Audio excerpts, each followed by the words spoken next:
Bom dia, eu me chamo Débora, Me chamo Amanda. somos da escola EP Walter Nunes de Alencar e da turma do primeiro ano A, na supervisão do professor Botelho. Bom, nós viemos falar sobre a autobiografia de Lázaro Ramos, que é retratada num livro que se chama Na Minha Pele. Bom, esse livro ele faz uma reflexão sobre alguns assuntos que são bastante sensíveis, que não são tão tratados, que necessitam de uma visibilidade maior, mas que o mundo, ou melhor, a sociedade não dá, que são assuntos como racismo, preconceito e desigualdade social. Bom, certamente você já deve ter ouvido falar a frase, e se você estivesse no lugar dele? É exatamente isso que Lázaro Ramos escreveu no seu livro. E se você estivesse na pele dele? São perspectivas diferentes e emoções diferentes. Então, ele é um livro complexo que traz reflexões e um grande aprendizado. O livro Na Minha Pele representa a sociedade negra um símbolo de resistência e valorização, buscando a igualdade em todos os espaços.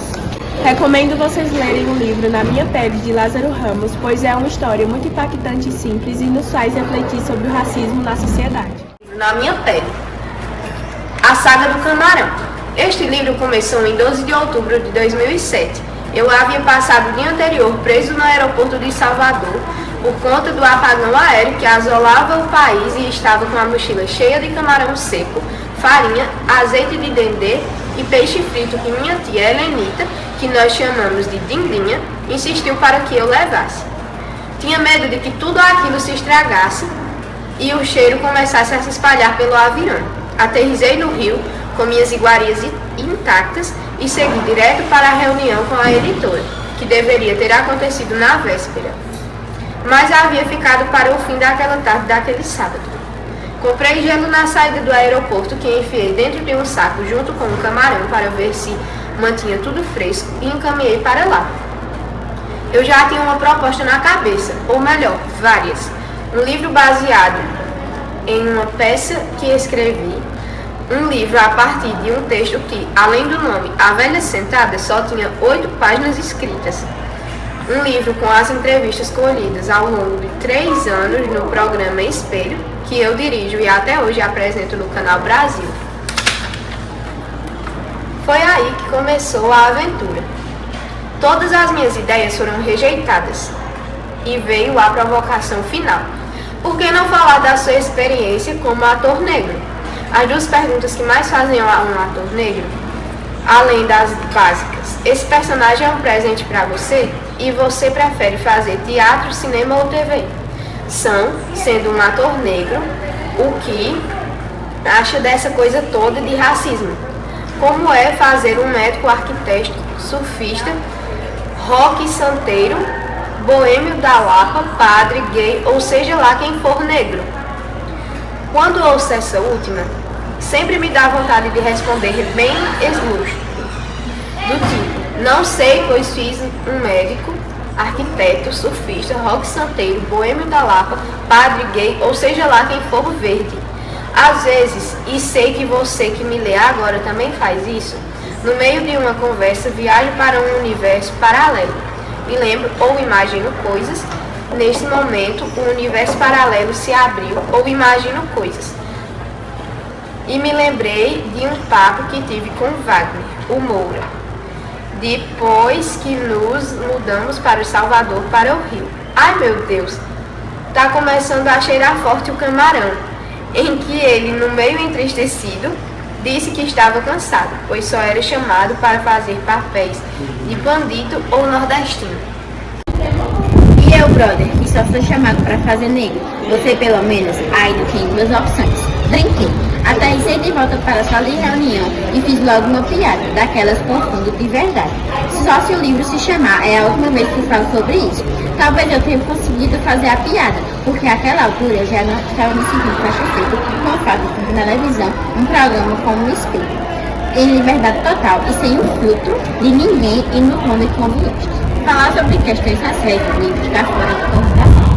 Ou talvez eu estivesse sentindo temor de ter mais uma vez um branco na chefia controlando o que eu pensava. E pareceu mais sábio continuar a ter liberdade no espelho em filtro de outra vez. Voltei para casa com os pensamentos martelando na cabeça. Não dá, é muita exposição. Será que eu mesmo falar sobre esse assunto? Se for tentar, tem que ser no mesmo tom do programa. Parei esse livro com humor e poesia. Será que coloco de novo?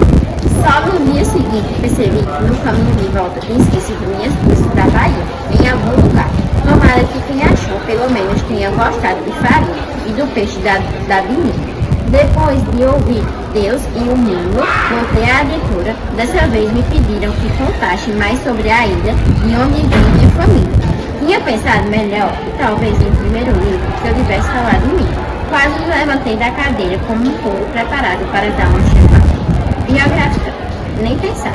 Isso é um mito. Eu sou muito jovem para falar sobre a minha vida. Sou uma exceção e história de exceção só confirma a regra. Fazer mais um livro sobre o ponto de vista é uma exceção, não ajuda em nada a questão da inclusão dos negros no Brasil.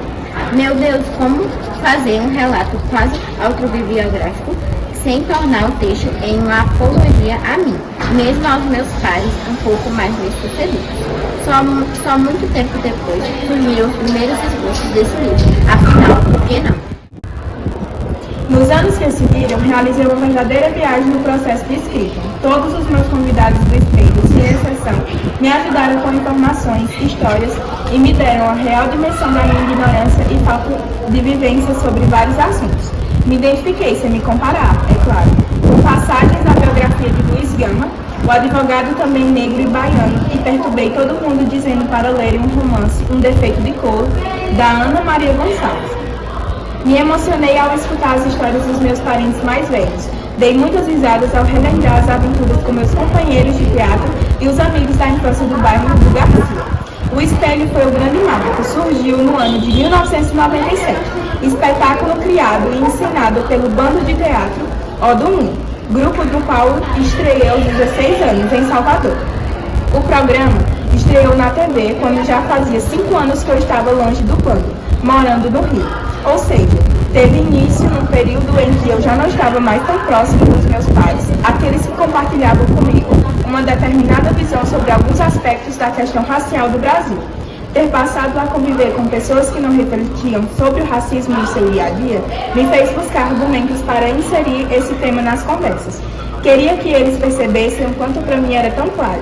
Queria dividir sem medo minha sensação de entrar num restaurante e ser o único negro de um lugar. Queria mostrar as riquezas da cultura afro-brasileira, da qual eu tanto me orgulho, que é tantas vezes ignorada. A experiência no espelho me dizia que havia acontecido uma mudança de atitude e eu identificava nos negros uma vontade de não ficar na queixa. A palavra identidade, que passou a aparecer com cada vez mais frequência, calou fundo em mim. Ao mesmo tempo, comecei a ter clareza de que essa não é uma questão dos negros, é uma questão de qualquer cidadão brasileiro. Ela diz respeito ao país, é uma questão nacional. Para crescer, o Brasil precisa potencializar seus talentos e o preconceito é um forte empecilho para que isso aconteça. Vamos buscar soluções afetivas para transformar essa situação? Esta viagem que começa aqui só é possível porque redescobri um mundo que é meu, mas não pertence a mim. Ele é parte de uma busca que todos nós devemos fazer para compreender quem somos. Por isso, sempre que falo de mim nesse livro, também estarei falando sobre você, ou ao mesmo tempo sobre a busca saudável por identidades. Os momentos que são mais autobiográficos estão aqui apenas para servir como fio condutor da viagem que fiz para destrinchar esse tema. Se posso fazer alguma sugestão, aconselho que abra esse livro não para encontrar minha biografia, mas para ouvir as vozes dos que estão ao meu lado. Estas páginas foram elaboradas por várias vozes. É uma narrativa campeonada por mim, mas que conta com a contribuição de uma série de personagens, alguns famosos e outros anônimos, que se reúnem aqui para contribuir ao cauduloso fluxo de informações, sentimentos e reflexões. São pessoas que se de diferentes idades, profissões, gêneros e realidades. Uso essa espécie de apresentação para dizer que ainda tenho muito a aprender e que eu ainda sei que há muitas respostas a buscar fora e dentro de mim. Não sou um acadêmico ou um pensador e não penso como trabalho voltado para esta técnica.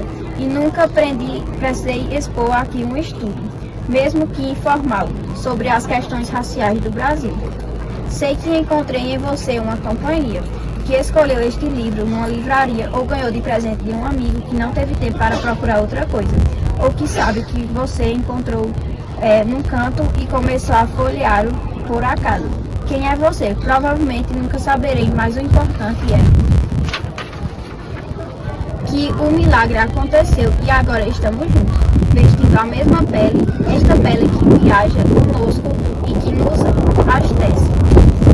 Espero que aqui você dialogue prazerosamente com outras pessoas.